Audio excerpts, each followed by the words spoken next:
Magandang araw po mga kasundo. Bago ko po simulan ang ating kwento, ay may natutunan po akong matandang kasabihan. Ang kasabihan po ay, ang mag-subscribe, like at comment ay suswertihin ngayon.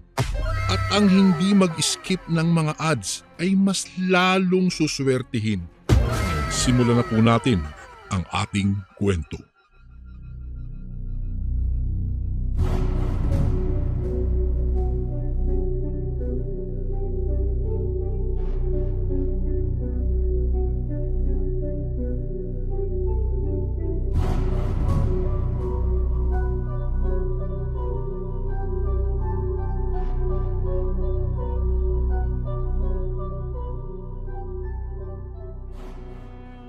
Isang magandang araw po sa inyong lahat, sa lahat ng nakikinig ng channel na ito, at magandang araw din sa inyo, Kuya Barry. Tawagin niyo na lamang po ako sa pangalang Romnick. Nakatira dito sa Dasma, Cavite. Ngayon po ay 29 anyos na ako.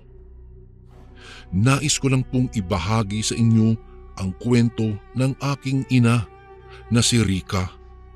Nang minsang nagbakasyon siya doon sa Aklan kung saan nagtatrabaho ang aking ama. Naganap po ang mga pangyayaring ito taong 1989. Na-assign ang aking ama sa Aklan dahil sa gagawin nitong proyekto, kung kaya sumama ang aking ina sa kanya upang makapagbakasyon na rin ito kahit papaano. O sigurado ka bang kaya mong magbiyahe ng napakalayo? Pag-aalalang tanong ng aking ama sa aking ina. Tumango naman ang aking ina kaya napapayag niya na rin ang aking ama na sumama sa Aklan. Makalipas ang ilang araw ay nasa Aklan na sila at kasalukuyang inaayos ng aking ina ang mga damit nila sa aparador. Nangupahan lang po sila ng bahay ng mga panahong iyon dahil hindi naman po magtatagal ang aking ina at babalik rin ito sa Maynila habang ang aking ama naman ay mananatili sa Aklan hanggang sa matapos nito ang proyektong ginagawa. Siya nga po pala, Kuya Barry, noong mga panahong iyon ay 4 na buwang buntis ang aking ina at isinama niya po ang kanyang kapatid na si Tito Hobert. Bali, bata pa po si Tito Hobert noon, nasa edad 13 anyos pa lang po siya. At sakto namang wala siyang pasok kaya isinama siya ng aking ina. Hindi po kasi papayag ang aking ama na maiwan lang mag-isa ang aking ina sa bahay na rerentahan nila, lalo na't buntis pa po ito. Uso na po kasi ang mga bali-balita noon tungkol sa mga aswang. Isang araw, maagang nagpaalam ang aking ina sa aking ama na mamamasyal lang siya sa plaza. Medyo naiinip na raw siya kasi sa loob ng bahay at wala itong ginagawa. O sige mahal, basta mag-iingat ka palagi . Pero isama mo si Hobert para merong magbabantay sa'yo. Mamaya kung mapaano ka dyan sa daan. Tugon ng aking ama. Ay sus naman mahal, ikaw talaga. Napaka-advance ng isip mo. Wala namang mangyayari sa aking masama dahil mag-iingat naman ako palagi. Reklamo ng aking ina. Ay nako, hindi naman sa ganoon mahal. Nag-aalala lang ako sa iyo. Kaya gusto kong isama mo si Hobert para kahit nasa trabaho ako, hindi ako mag-aalala kung mapaano ka na dyan. Pahayag ng aking ama. O siya, sige na nga. Para matigil ka na, isasama ko na yung kapatid ko para hindi ka na mag-alala. Maliwanag po ba yun? Ngumiti naman ng aking ama at humalik na sa pisngi ng aking ina bago ito umalis. Makalipas ang ilang oras ay lumarga na ang aking ina kasama nga si Tito Hobert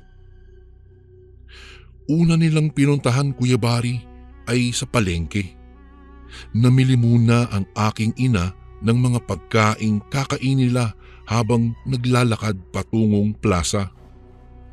Hindi naman po kasi kalayuan ang plaza doon sa kanilang tinitirhan. Pagkatapos nilang mamili ng pagkain ay agad na silang naglakad patungo sa plaza. Noong nakaramdam na ng pagod ang aking ina ay nagwika ito kay Tito Hobert na maghanap sila ng upuan upang sila ay makaupo dahil daw nananakit na ang kanyang binti kakalakad. Lumipas ang ilang sandali at naupo na nga sila. Nagulat na lang bigla ang aking ina dahil bigla na lang may matandang babae ang lumapit sa kanya at biglang hinawakan ang kanyang tiyan. Kaya napaigtad ang aking ina at nagsabing, "Ay pusang gala, ano ba naman yan, manang? Nakakagulat naman po kayo. Bigla-bigla po kayong sumusulpot." Bulalas ng aking ina. Tumingin naman sa kanya ang matanda at hindi nito naiwasang tumulo ang laway. Kaya muntikan ng tumulo iyon sa damit ng aking ina. Mabuti na lang at nakaiwas siya, kung kaya sa lupa bumagsak ang laway ng matanda. "Naku, pasensya ka na, iha, kung nagulat kita. May naaamoy lang kasi akong napakabango." Anya ng matanda habang nakatitig ito sa tiyan ng aking ina. Ayon sa kwento ng aking ina, nakakakilabot tignan ang matanda at ang baho nito na parabang galing ito sa ilalim ng imburnal. Isa pa ay sira-sira at kulay itim ang mga ngipin nitong napupudpud na at parabang ilang buwan na itong hindi nagsisipilyo. Kaya napatayo ang aking ina at umiwas sa matanda. Agad naman niyang tinawag ang kanyang kapatid at inaya na umuwi. "Naku, ano ba yun? Nakita mo ba yung matanda kanina, Hobert? Yung parang pulubi ata yung matanda na yun. Naku, nakakagulat. Bigla-bigla na lang sumusulpot." Bulalas ng aking ina sa kanyang kapatid habang naglalakad sila pauwi. "Oo nga ate, di ko nga alam kung saan galing yung matanda eh. Ako rin nagulat din ako eh, tapos bigla na lang nasa harapan mo na." Sagot naman ni Tito Hobert sa aking ina. Nang makarating na sila sa bahay ay nakaramdam ng antok at pagod ang aking ina. Kaya nagpaalam siya kay Tito Hobert na matutulog muna siya. Takip silim na nang magising ang aking ina, kaya nagmamadali na siyang bumangon at tinungo ang kusina. Pagkarating niya sa kusina ay naabutan niyang nagluluto na ng pagkain ang kanyang kapatid. Kaya pumunta na lang siya sa sala upang isara na ang mga bintana. Noong akmang isasara ng aking ina ang bintana, napansin niya ang matandang babae kanina sa plaza na naroroon sa malapit sa may puno sa tawid ng kalsada at nakatitig ito sa gawin niya. Kaya nakaramdam ng kilabot ang aking ina at nagmamadali na siyang isara ang lahat ng kanilang mga bintana, kahit ang pintuan ay isinara niya rin. Bago ko po ipagpatuloy ang kwentong ito ay may request sana ako sa iyo, kasundo. Isang pindot lang ito, kasundo, sa subscribe button namin. Malaking tulong po ito sa amin, kasundo, upang mapagpatuloy pa namin ang mas marami pang magagandang kwento. Salamat sa pag-subscribe mo, bagong kasundo.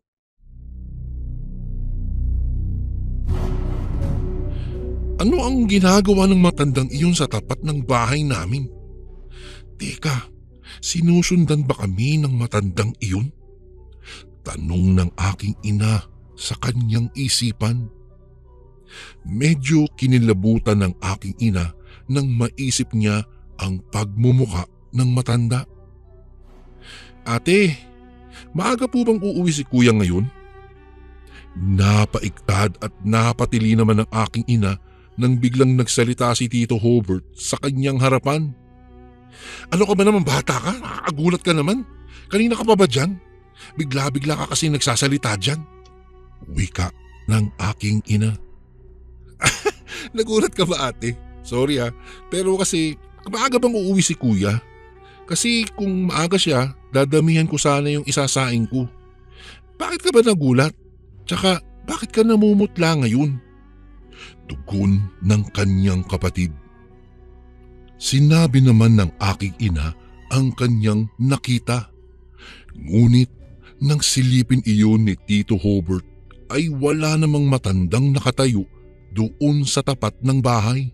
Kaya sinilip ulit ito ng aking ina upang makasigurado. Noong makumpirma nilang wala na nga yung matanda, ay nagwika siyang, baka naman namamalikmata lang ako. Ay, siya nga pala, kaunti lang ang isaing mo dahil gagabihin daw si kuya mo. Baka doon siya kakain sa trabaho niya." Wika ng aking ina. Sumapit na nga ang 7:00 ng gabi.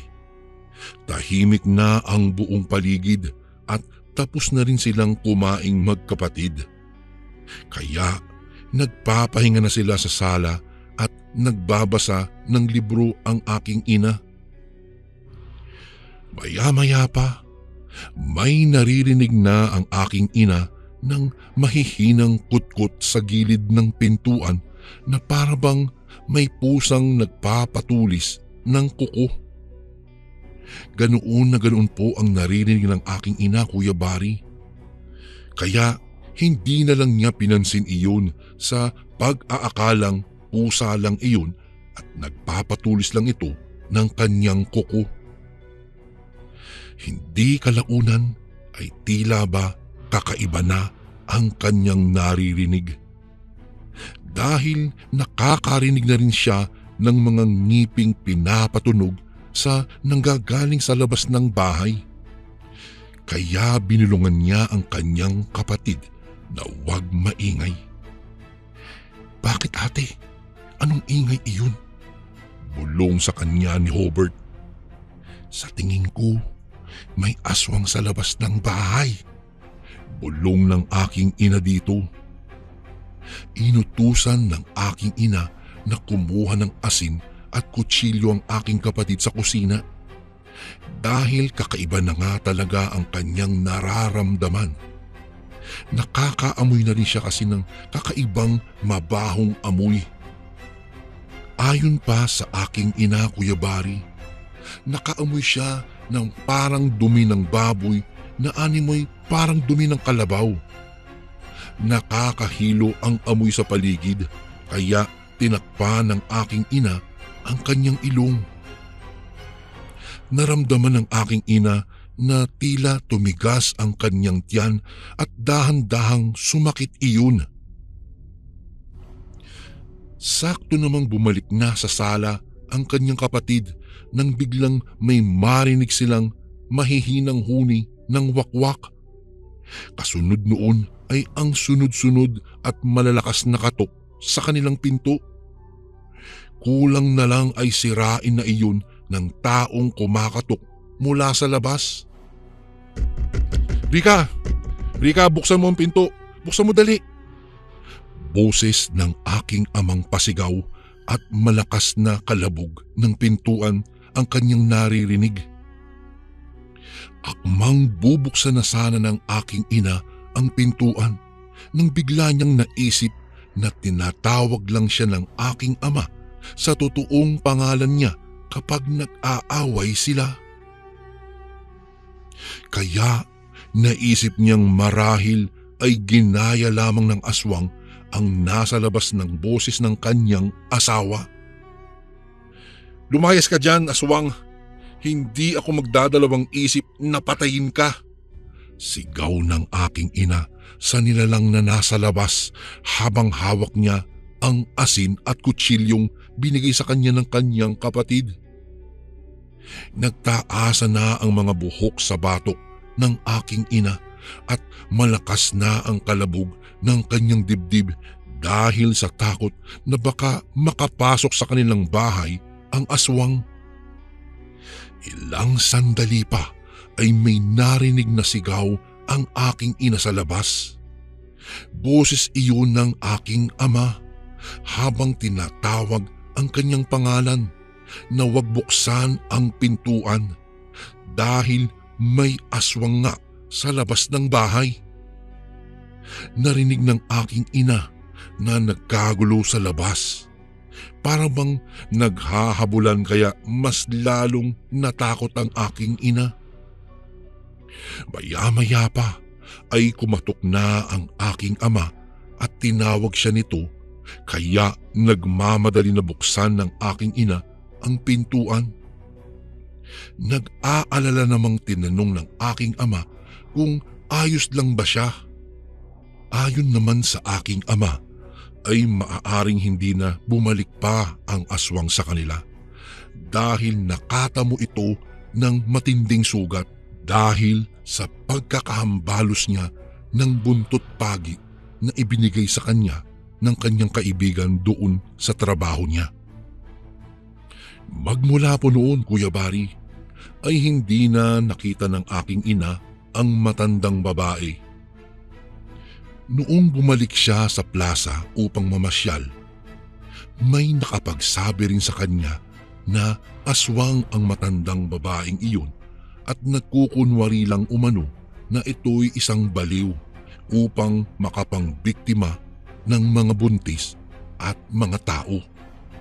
Sadyang hindi talaga natin malalaman kung aswang nga ang nasa harapan natin o hindi dahil kawangis lang sila ng isang pangkaraniwang tao. Hanggang dito na lang po ang aking kwento, Kuya Bari. Salamat po at napaunlakan niyo po ang kwento ng aking ina. Gumagalang, Romnick.